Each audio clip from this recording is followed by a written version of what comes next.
Welcome to Incredibly Canceled, a podcast where we used to read vintage Choose Your Own Adventure books, but not anymore. I'm not sure if you can say those words together. Yeah, me neither. So, that was abrupt. Yes, very abrupt. Well, not really that abrupt when you look back on it. But I guess we missed an email forever ago. Yeah, before I started. Yeah, it was before you started. I'm not even sure exactly how that happened. Yeah. Well, and we're getting ahead of ourselves anyway. So, since everybody's going to want to know what happened, we were approached by CHOOSECO's legal team. Yeah. And, or legal representatives, I guess. And they stated that we needed to shut the podcast down. And at first it seemed a little sketch.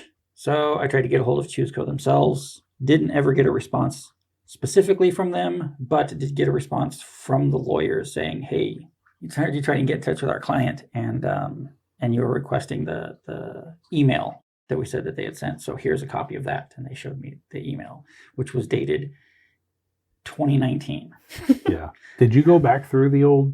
Well, yeah, I went through all of our old stuff. Our stuff only goes back a month. Oh. Yeah, trash goes away after a month, all of that. Yeah, so spam goes away after a month, all of that stuff. If you're hearing dogs in the background, we have like 4 dogs, 5 dogs, 3 dogs. We have 3 dogs. Well, 3, yeah. We have 3 dogs with us. Yeah, so you're going to hear them in the background. I'm not editing them out, so enjoy the dog noises. So the legal department said we needed to shut everything down, and since it looked all legit at that point, I said, fine, shut it down. Not going to debate this because I really don't want to be on bad terms with CHOOSECO. It's completely and totally counterproductive to what my intention for the podcast was to begin with. Yeah, I mean, when it all comes down to it, we're just fans of the genre, and we're just trying to, fans of Choose Your Own Adventure specifically. Yeah. That's the problem. Yeah.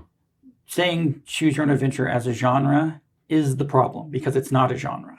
Choose Your Own Adventure is a trademark. Right. And so when we use that, we infringe on their trademark. So yeah, don't use Choose Your Own Adventure when you're advertising your podcasts.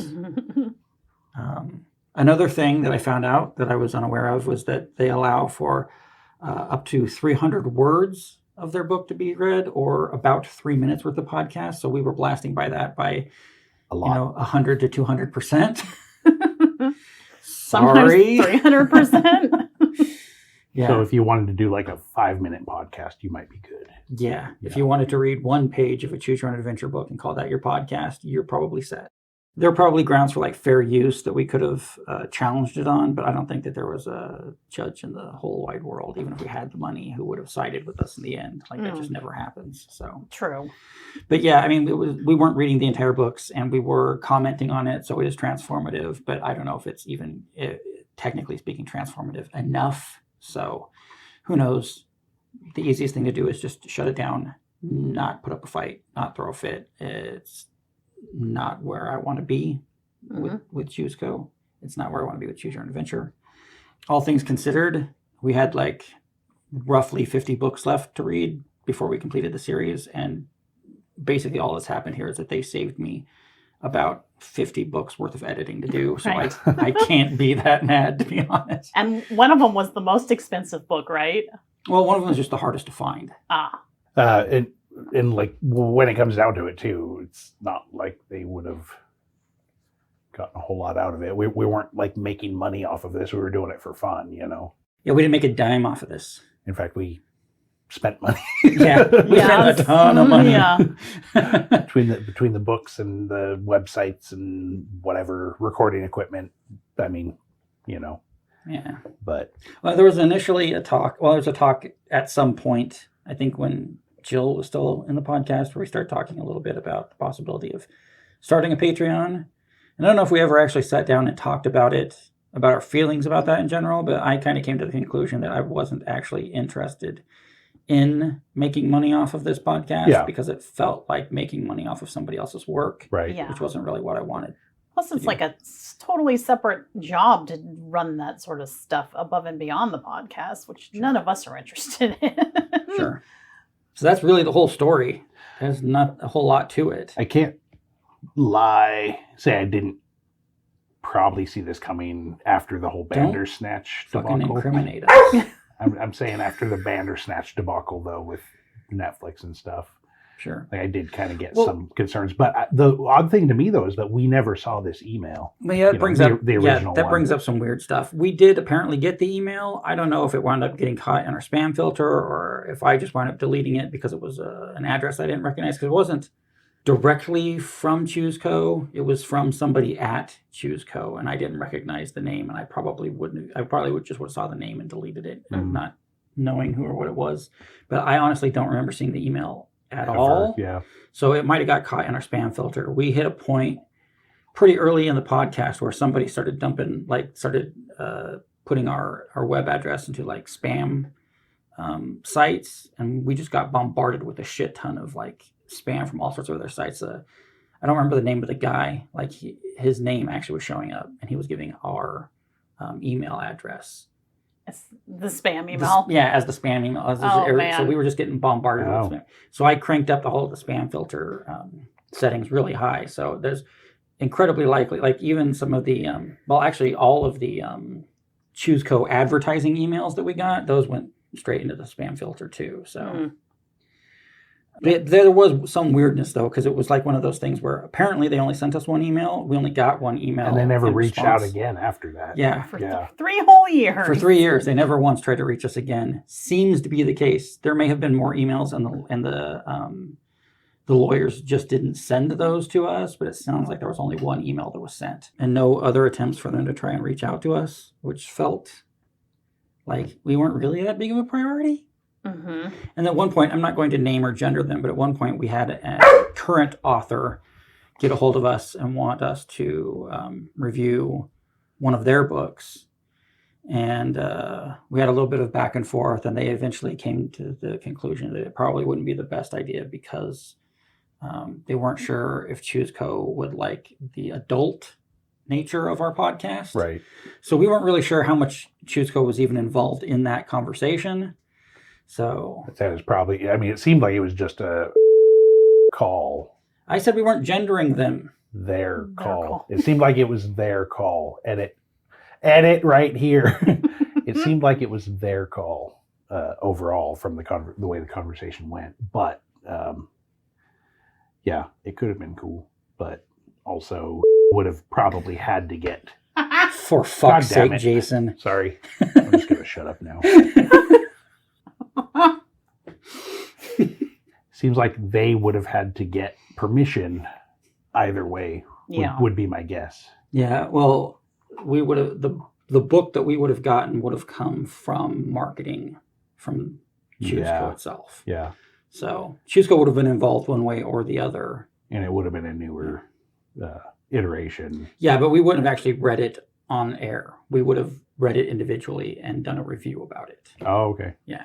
There was a bit of speculation on my part whether or not we were going to do book 185, I think it's like the lost Choose Your Own Adventure book, the one that was about to be released when they initially canceled the series. And then CYOA later released it under their own banner. And so you can actually go to the CYOA site and buy it. It's still in print. And so there was a speculation on my part about whether or not we would read that book because it was part of or supposed to be part of the vintage set, but isn't technically. And I think what I eventually came down on was that I would just buy. Actually, I did, and I forgot to bring them. I bought each one of us a copy of that book, and then we just take it home and read it on our own and come back and do like a review as like a final like send-off episode once we were done with the rest of the series. Right. That's not happening either. So Bummer. But yeah, as far as anything, like that's really the whole story. There isn't a whole lot to it. It's kind of what you would expect if you stopped and thought about it for a little bit, which we clearly didn't. No, we did. We just kept going. Don't incriminate us. So yeah, the podcast is done. Like it's over. It's not going to be coming back as something else. The RSS feed is dead.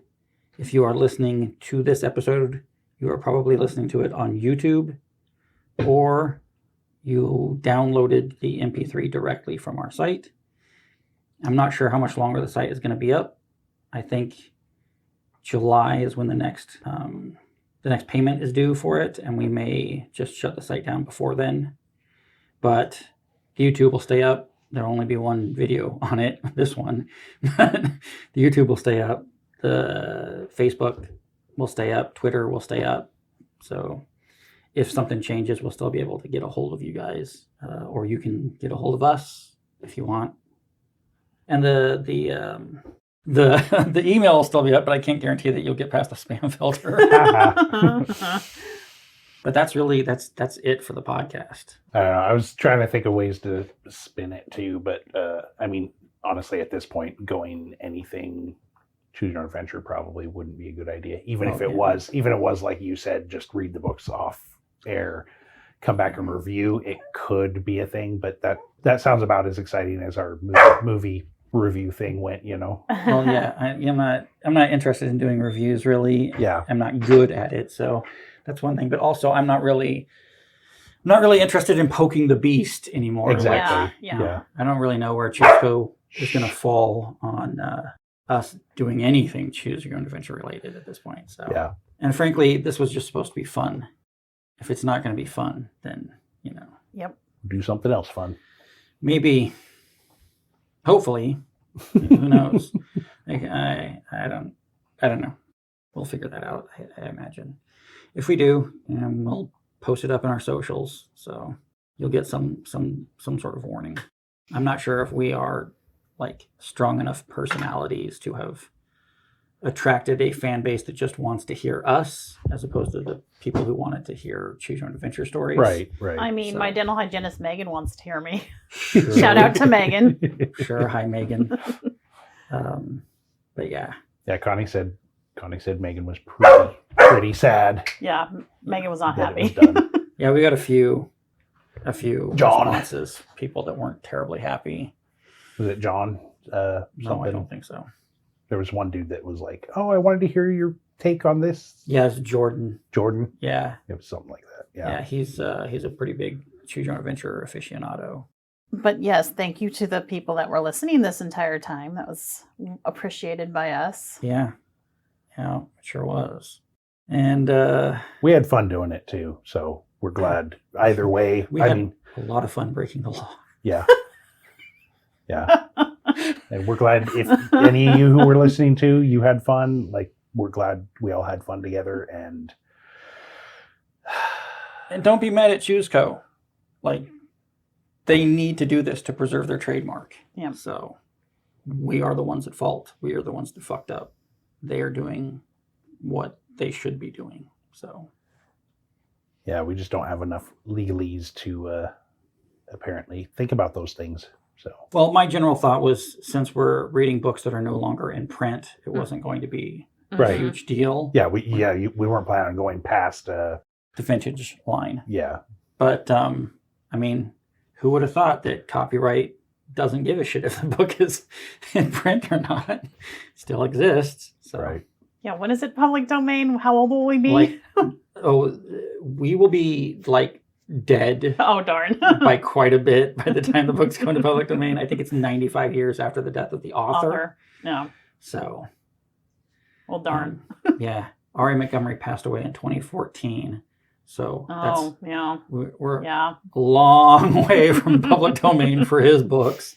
And, And even then, copyright probably still will be an issue. well, yeah, Disney will probably push the date back further with because yeah. they don't want the mouse to go into Yeah. public domain.